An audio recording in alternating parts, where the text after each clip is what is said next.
थोड़ा सब्र और बस अभी वजीर आली मकाम शिकायत अवाम सुनने के लिए आप सबको एक एक करके बुलाएंगे।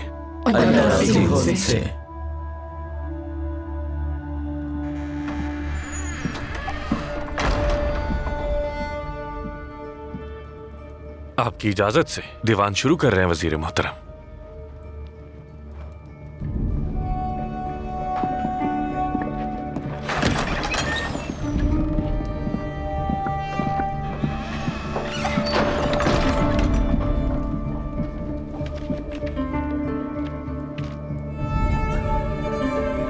बताइए क्या मसला है आपका, सुन रहा हूँ। वजीर आली मकाम, मैं गन्नों के खेतों में काम करने वाला एक गुलाम हूँ।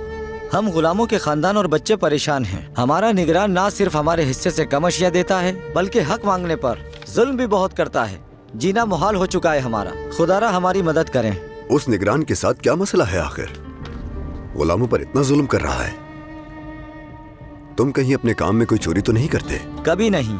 हम सिर्फ सोने के लिए ही खेतों से बाहर निकलते हैं। बीमारियां फैल चुकी हैं मगर उसे किसी पर रहम नहीं आता। हमारा सब्र जवाब दे चुका है, बस एक चिंगारी फूटने की देर है। अगर ऐसा हो गया तो जो आग लगेगी उस पर कोई काबू नहीं पा सकेगा।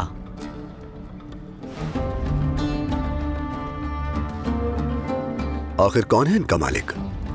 मिस्र का एक ताजिर आला। शक्कर की तिजारत में मुकाबला बहुत शदीद है, खतरनाक हद तक शदीद, और गुलाम तकलीफें उठा रहे हैं।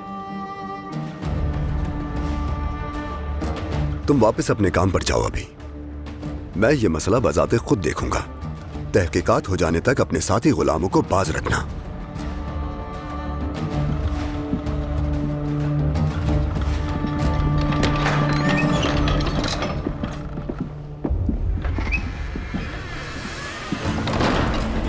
शम्सा।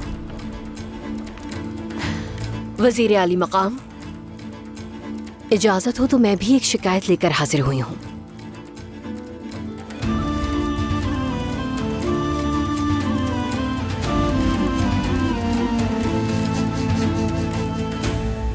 काहिरा की क्या खबरें हैं? अमीर सलाहुद्दीन ने तख्त संभालते ही जो इंतजामी मामलात किए हैं उन्हें मिस्र में मुस्बत तौर पर देखा जा रहा है मेरे सुल्तान। मगर ये काफी नहीं। मिस्र को जो जगह रूह फूकेगी वो जगह शाम है। उन्होंने किरिक में मुसलमानों के काफिले किसी वजह से लूटे। उनका मकसद शाम और काहिरा के माबैन तिजारत को नुकसान पहुंचाना है। वो है कौन असल में? सिर्फ लुटेरों का एक गिरोह या सलीबी? इससे क्या फर्क पड़ता है? उस राह पर किरिक की मर्जी के बगैर परिंदा भी पर नहीं मारता। हमें काहिरा को अगर उसके पांव पर खड़ा रखना है तो ये रुकावट मुस्तकिल तौर पर दूर करनी होगी, याद रखो। हारिम के बाद हमें क्या किरिक पर भी तवज्जो देनी चाहिए सुल्तान? मिस्र को मुकम्मल तौर पर महफूज बनाने के लिए मजबूरन ये करना होगा। वहां खतरनाक उमूदी ढलाने हैं सुल्तान। मुश्किल और कठिन होगी ये मुहिम। मुश्किल को आसान बनाने की कोशिश करेंगे हम मौदूद, और इसके लिए हमारे पास एक बड़ा हथियार है। कॉन्तेस मिला। किरिक कले की कुंजी वो है।